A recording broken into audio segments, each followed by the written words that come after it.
Šitos klaidos tėvams labai lengva nepastebėti.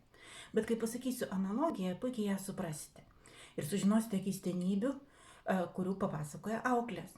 Kai auklė gera, kyla noras pasipasakoti apie šeimos reikalus, konfliktus ar gandus šeimoje.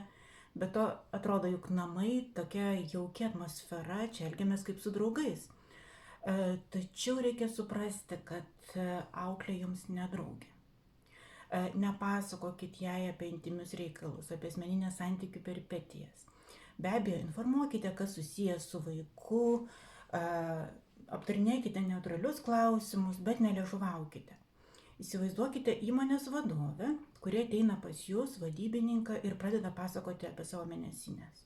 Neatrodo normalu, o tėvai taip kartais padaro. Todėl tai, kas asmeniška, koks buvo pirmasis vyras blogas ar smulkmenas, pasilikite savo. Bendraukite taip, lyg namuose turėtumėte biurą. Va taip šiek tiek per stiklą.